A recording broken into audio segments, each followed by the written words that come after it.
What's up, guys? Welcome back to the channel. Today we're going to talk about kettlebell sport programming, and I'm going to give you 3 sessions to really increase your kettlebell sport results, and those should be present in your kettlebell sport program. So first off, we're trying to increase the capacity of our aerobic and anaerobic energy systems. So in kettlebell sport, psychology is very important. Technique is also very important, but some people seem to think that you can just will or technique a weight overhead 100 times. That's not how it works. We're trying to increase our physicality and specifically our endurance, because this is an endurance activity and the training has to mirror that, and it's going to look like endurance training. So session number 1 you need are short intervals, and those are going to be 30 to 60 seconds. So when we talk about intervals, we work for a set period of time and then we rest for a set period of time and then we repeat that. And as a rule of thumb in kettlebell sport,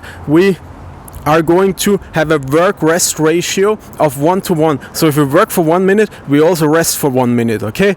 Now, if we want to target different adaptations, that can change up or down, but as a rule of thumb, work-rest ratio of 1:1 will serve you well, okay? So the short intervals, we want to have a total volume equal to the competition volume. So we're always preparing for a 10-minute set. So we also want 10 total minutes of work with our intervals. So that can be, for example, 20 sets of 30 seconds on, 30 seconds off, or 10 sets of 1 minute on, 1 minute off, and you can also do a little bit more. You can do, for example, 12 minutes of 1 minute on, 1 minute off. Now we use those sessions to really develop our specific strength and our anaerobic or lactic capacity, and also our speed. Okay, so we're going to work at a higher pace. So if you want to compete with double 24 kilogram kettlebells and your goal is 10 RPM or 10 reps per minute, that's going to be 100 reps in 10 minutes. You want to work at least 11, 12 or even a little bit faster RPM when you're doing 1 minute intervals. And that's going to develop your speed, and your competition speed is going to feel easier. Now, that type of session is going to work your aerobic energy system to a degree, because if you keep going long enough, your heart rate is going to keep increasing, but it's mainly targeted towards the anaerobic energy system, and that's where I see a lot of people go wrong. They only do short intervals in their training because it's also a little bit easier, but that's not enough to really maximize your performance. So let's get into session number 2 that you need, and that's going to be long intervals, and long intervals are going to be 2 to 4 minutes. And again, we want the total volume to be at least equal to the competition distance. So for example, if we apply our guidelines, work-rest ratio of 1:1 and at least 10 total minutes, we get 5 sets of 2 minutes of work, 2 minutes of rest. We get 3 to 4 sets of 3 minutes on, 3 minutes off, and we get 2 to 3 sets of 4 minutes on, 4 minutes off, and that's VO2 max training, and that's really what's going to progress your results in regards to a 10-minute set.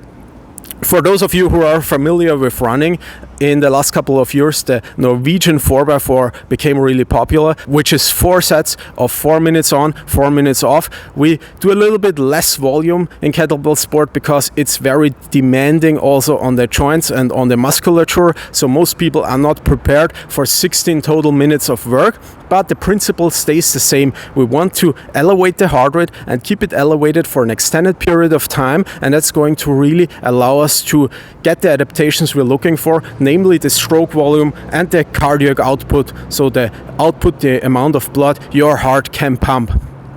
Now let's get to the 3rd session, and those are going to be long sets, and that would be equivalent to your tempo or threshold run in running, and we're going to do 5 minutes or more, and usually we're going to do those with a lighter weight. Now there are test sets you do with your competition weight, so usually a couple of weeks to months out we do a 5-minute set with the competition weight, and then 2 to 3 weeks out we do 7 to 8 minutes with the competition weight, just to kind of see where we're at, leading up to the competition, but we cap it at 7 to 8 minutes. We do not do 10 minutes with the competition weight in training, because that would be a competition effort and that wouldn't make much sense. So to get used to the longer distances, we're going to use lighter weights. So we're going to go down 1 or 2 bell sizes. For example, if you're using 24s for your competitions, double 22 or even double 20 kilograms, and you want to go 5 to 6, 7, 8, and sometimes even 10 minutes. So if you're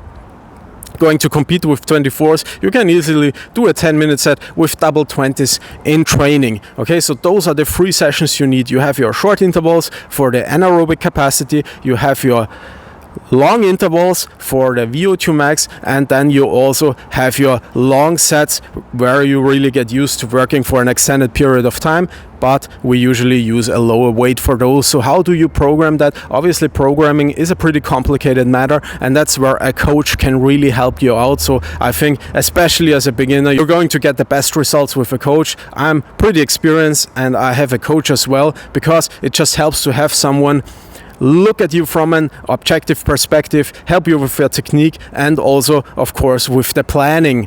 But that being said, some general rules: the short intervals, you really don't need to do more than once per week, and actually once every 2 weeks is plenty. The long intervals are really the brutal work that's going to get you the most results, and that's what you want to do pretty much every week when you're really focused on driving your numbers up. And the long sets are also going to be present at all times. So one thing you can do is, for example, you can do your intervals, let's say 10 sets of 1 minute on, 1 minute off, and then you do what the Russians call a cool down set. Even though it's not really a cool down, it's actually pretty brutal, and you take a bell size 1 size down and do 5, 6, 7 minutes as a finisher kinda. Okay, and another thing you can do, you just take a lighter weight and do a longer set on a separate day. And while there is a lot of nuance to it, in the grand scheme of things, it's really that simple. You have your key sessions and you just cycle through them. That's programming for jerk and long cycle. With snatch, it's going to look a little bit differently, but that would be for another video. If you're interested in online coaching, send an email to the address in the description. I have helped dozens and dozens of people start from zero, develop good technique, and get to 10-minute sets. And see you guys next time.